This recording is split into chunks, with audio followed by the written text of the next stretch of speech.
Hello guys, welcome to another edition of Ray's Sports News and Debates, okay? In today's video, we're going to be doing our top 10 quarterbacks in the entirety of the NFL. Okay, we posted our top 10 from the NFC, our top 10 from the AFC. Now we're going to combine them together to make a top 10. And yes, some of this might be a little out of order, but we're going to do our best to get this done. Okay, we're going to start at number 10. We're going to go up to number 1. Pretty self-explanatory. But yeah, guys, let's get into it. Coming in at number 10, okay, I have Jalen Hurts from the Philadelphia Eagles. I've been really hard on Jalen, but over the past couple of years, but he is an All-Pro. Okay, he finished second in MVP voting 2 years ago. It's just the year before and the year after were pretty average to below average. I still think Jalen has potential to be great. And if you can't win with Saquon in the backfield, and having guys like A.J. Brown, Devontae Smith, Dallas Goedert, all these guys on the field, then I don't know about Jalen. But I got Jalen cracking the top 10. Coming in at number 9, and this was tough. I was going back and forth between 8 and 9 here. I'm going to go Brock Purdy. I still feel Brock doesn't get enough credit, for the work he's done the past couple of years. He went, I believe, 8-0 or 9-0 to start his career before losing in the Super Bowl. Since it's kind of been confirmed that they're going to lose Ayuk to a trade this year, if he can put the same numbers up, get him in contention, I still think the 49ers are the team to beat in the NFC. Then maybe he can move up a little bit. It's just my list. But I got Brock Purdy at number 9. The guy that he was competing with. A guy that I personally, I don't see the hype in. I know he had a great year. They went to the AFC Championship game, but a high volume in terms of turning the ball over, and that's Josh Allen. Now, Josh Allen has everything you want in terms of being a starting quarterback in the NFL. Okay, he's tall, he's 6'6", 260. Got the arm strength. It's just the turnovers. And yes, Josh is putting the whole team on his back, and he's having to do all these extra plays, okay? But that doesn't excuse, the turnovers. Okay, if we're going to knock Mahomes for turning the ball over, we're going to knock for Dak for, throwing the interceptions, all these other guys, we got to critique Allen the exact same way. Now, yes, Josh just scored a lot of touchdowns, okay? But, it doesn't do me any good if you're going to give me 45 touchdowns, but then you're going to have 31 turnovers. I'm not saying he had 31 turnovers. I'm just, comparing, but it's not the recipe for success, which is why Buffalo struggled last year. And now they got a whole bunch of new receivers. I do think Buffalo's a wild card team, but yeah, we're going to go Allen at number 8. At number 7, in terms of experience, this guy has the least amount of experience on this list. But I really liked what he did in his rookie year last year. I think he's going to even be better this year with more talent. And that's C.J. Stroud. C.J. and the Houston Texans, they went from, being, well, let's see what C.J. can do, to, oh, shit, homeboy can play. And his team got injured, and they went in, won a playoff game, got to the divisional round, and unfortunately, they ran into a team that was better than them.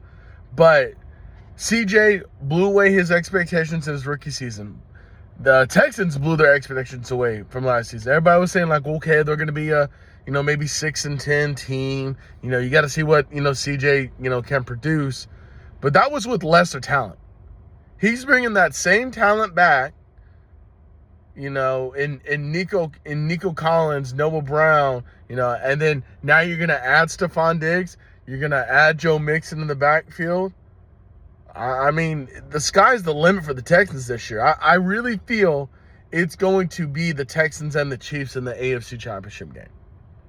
Now, I do think the Texans are going to have to run through Baltimore. to get there. But I do think it's going to be the Texans and the Chiefs in the AFC Championship game. So CJ at number 7. The guy he's going, the guy he's going up against, I just mentioned their team name. I got Lamar Jackson at 6. And yes, I have been critical over Lamar, just like I have a couple of these quarterbacks in this list. But Lamar does have 2 MVPs.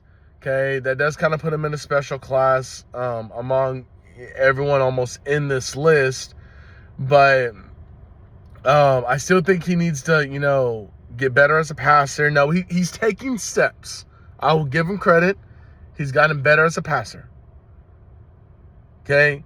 But now Lamar's biggest obstacle is one Patrick Edward Mahomes. Okay? He needs to be able to beat Patrick. Everyone on this list needs to be able to beat Patrick.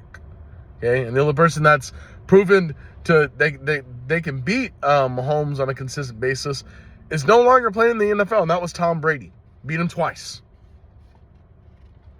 But I do think Lamar has potential. I think he's making, steps towards the next step, I guess. I do think, like I said, I think the Ravens, the Chiefs, the Texans are going to be 3 of the last 4 teams remaining in the AFC. I do think that the 3 best teams, I'm going to talk about that 4 team, which I don't think a lot of people are talking about, but I think they have a chance to run through the AFC this year, is one of these next quarterbacks. Coming in at number 5, and God, did it hurt me to put this guy here. Not because he's not talented, but it's just frustrating. And that's Dak Prescott, okay? Yes, I have hated on Dak in the past. I cannot excuse myself. I have been critical of Dak, but not for the petty reasons, okay? Dak 4 times in his career has won 12 games. The other 3 seasons, he's won at least 8. Okay, so he's never had a season below 500 that he started. Okay, so that's definitely a positive for Dak. Okay, he did finish second in MVP votes last year, and if you're looking at numbers wise, I think they should have given it to Prescott over Lamar. Lamar's numbers weren't dramatically better than Prescott's, but that's a conversation for another day. But I got Prescott at number 5. During the regular season, he's a great quarterback, okay? But there's 2 caveats to that statement, okay? And I'm not knocking Dak, okay? But there's 2 things. One, he's got to be better in the playoffs, okay? The reason Jerry and these guys are hesitant to give him this money is because we were in the same ride 4 years ago. Okay? We're in the exact same ride 4 years ago. Okay? Guy can get to the playoffs, but he can't do anything in the playoffs. Okay, so why am I going to pay you extra money every 4 years if you're just going to give me the same result over the past 4? It makes no sense. That's the definition of insanity, is doing the same thing over and over again and expecting a different outcome. Okay? Now, yes, the longer the Cowboys wait to pay him, the more money he's going to get. I will be the first to say that. I just don't think he's worth $60 million. I think you can give him 56. He could be top of the market, highest paid quarterback in the league, blah, blah, blah. But yes, it's only $4 million. But we can use that $4 million for Lamb's deal, for Micah's deal. Okay. If Dak wants to get paid this money, we're not going to be able to pay everybody. So the expectations are going to be even harder on him if he wants all this money. Okay, I'm not saying take a hometown discount, but I'm saying, why do you think Brady was so great for so many years? Because he took discounts and he let the team be built around him. Why do you think Mahomes has done so good over the last 6 years? Okay, Mahomes is the best player in the league right now. He's got 3 Super Bowls, 3 Super Bowl MVPs, 2 regular season MVPs. Do you not think that boy should be getting the most money in the NFL? He absolutely should. But he knows if he gets paid $65 million like he's fucking worth, okay, they're not going to be able to, to pay, Hollywood Brown. They're not going to be able to pay Xavier Worthy in a couple of years. They're not going to be able to pay, all their defensive people. They're not going to be able to pay, this person, that person. Okay, Mahomes knows how the league works. Okay, that's why he's totally okay I think he's making what 48 this year, 49, but that's why the Chiefs signed him to a 10-year deal, so they can have him for 10 years, at a certain rate, and they can build the team around him. Okay, but going back to Dak, I do like Dak. I think he has everything it takes to be a great quarterback in the NFL. And I think he's only like 20 or 21 wins away from having the most in Cowboys history. I think Aikman's number one at like 94, and Prescott has 73. So probably like within 2 seasons, Dak will have the most wins in Cowboys history if he stays with the Cowboys, which I think he will. They're reporting he might go to the Raiders. I'm like, why would he go to the Raiders? Outside of Devontae Adams, what good is in, the Raiders team? But anyways, I got Dak at number 5. Coming in at number 4, okay, and some people might argue with me that, Lamar and, CJ Allen might be a little bit better than this guy, but I got Matthew Stafford. Okay, I saw Matthew Stafford when he was at Oklahoma, dominating Texas, came into the league, went to the Lions, one of the worst teams in the NFL, okay, got paired with Megatron, okay, and he just couldn't get a good defense while he was in Detroit. Him and Megatron would put up numbers. Hell, I think Megatron put like 260 or 270 on the Cowboys one week. But Stafford is the definition of a professional quarterback. Okay, he's won a Super Bowl.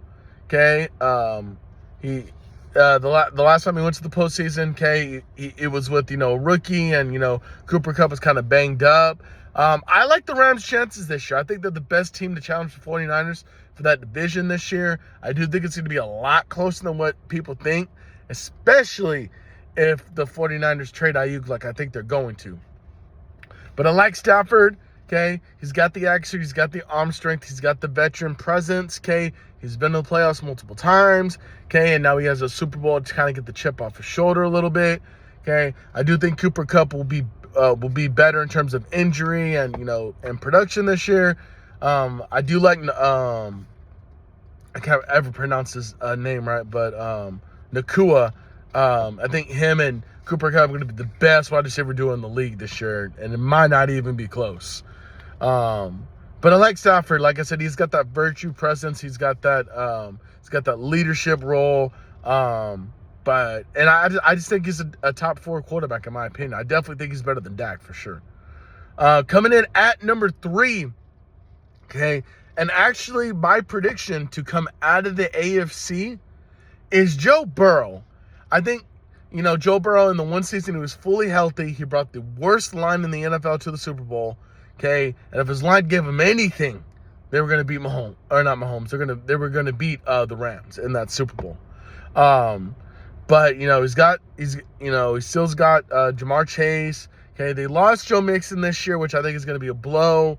And with the whole T. Higgins situation, I'm hoping they just pay him, because now that you don't have to pay Joe Mixon, I feel like you can get away with giving a rookie running back a deal, and then giving that extra money to T. Higgins until you have to pay the running back, if that makes sense. But I do like Joe. I like everything about him in terms of leadership, okay? And I think Joe Burrow is my only hope to beat Mahomes in the AFC outside of CJ. I think they're the only chance. But I like Joe Burrow. Okay, good leader, good head on his shoulders. He's a 5-tool player. Okay, runs when he has to. But yeah, we're gonna go Burrow at number 3. Okay. Probably the number 1 shocker on this list. Okay, at number 2, I got Aaron Rodgers. Okay, say what you want. He didn't play last year. He got 4 plays in for he tore his Achilles. But in terms of everything you want in order to be a quarterback, Rodgers has. Okay, he's won a Super Bowl. He's been a 4-time league MVP. Okay, he's played it over, I think, 18, 19 playoff games. Okay, his team's always in the playoff hunt every single year. Okay, and yes, he hasn't won a Super Bowl in 13 years, but accuracy, Rodgers has it. Turn the ball over, Rodgers has it in terms of not doing it. Okay, Rodgers always has one of the best touchdown to interception and turnover ratios in the league every year. Okay, that's why he wins the MVP. It's because they look into that. Okay, he still has pocket presence. He can still move a little bit. I'm eager to see him in a full NFL game without Achilles injury, because Achilles is a pretty serious injury. But like I said, in terms of accuracy, strength, everything you want in terms of a quarterback that's a veteran, that's been in the league, that's been a professional. Okay, Aaron Rodgers has it. Now, I'm not all for the semantics of the politics that he carries himself with. That is on Aaron himself. But I do think he's the second best quarterback in terms of skill, in terms of, resume in the league. Okay. Coming in at number 1, this shouldn't be a shocker to anyone, really.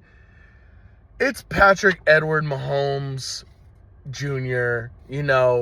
Like I said, 3-time Super Bowl winner, back-to-back Super Bowl winner, okay, 3-time Super Bowl MVP, a 2-time regular season MVP, okay.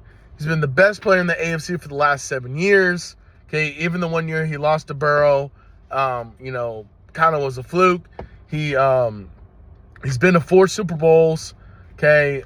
He lost to Brady in 1, but he has won 3 in like a 7-8 year span. Okay, and I told everyone last year, I was like, the Chiefs are going to be better in a year, okay?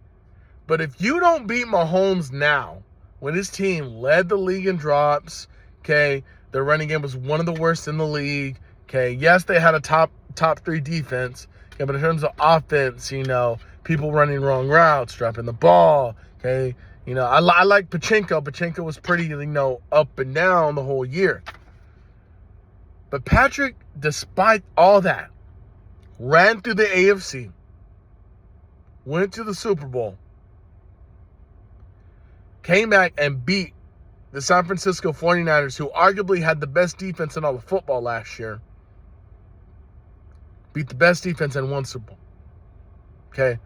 In terms of, winning the game when it counts, Mahomes is your guy. Okay? Yeah, if I'm putting my life on the line for somebody to score a touchdown on a game-winning drive, it's Mahomes. Okay? And they got better. They got Hollywood Brown. They got Xavier Worthy, which I think is going to be one of the best rookies this year. It's going to be Xavier Worthy. Putting him with a guy like Patrick Mahomes, oh my God. And Xavier's speed, well, he about to mess all the AFC secondaries up. Okay? Kelsey's going to get more one-on-one. Okay? He's not going to be double-teamed like he was last year, because, you're going to have Hollywood, I assume, as your ex-wide receiver. You're going to have, Worthy in your slot, and you're going to have, Kelsey and Rice, running your other wideout routes. But, yeah, it shouldn't be a shocker. I got Mahomes number 1 here, guys. He's the best quarterback in the league. It's not even close. Has a chance to three-peat. I don't think anyone's come close to that since Brady did it in 2000 and 2001, I believe. But yeah, that's going to be it for today's video, guys. Don't forget to hit the like, comment, and subscribe button to the channel today. 44 subscribers away from 500, which is the goal I set out when I first started doing this channel. But guys, seriously, thank you for the love and support to the channel. That shit means the absolute world to me. You have no idea. Okay, we're going to start doing more daily content. My work schedule's kind of been more consistent, so I can kind of start, making time outside to film more videos and more content, including maybe potentially bringing on a second person to the channel once we hit 500 subscribers. But yeah, guys, hit the subscribe button, like, comment your top 10 list in the NFL, what you would change in terms of my list. But until next time, you guys have a good one.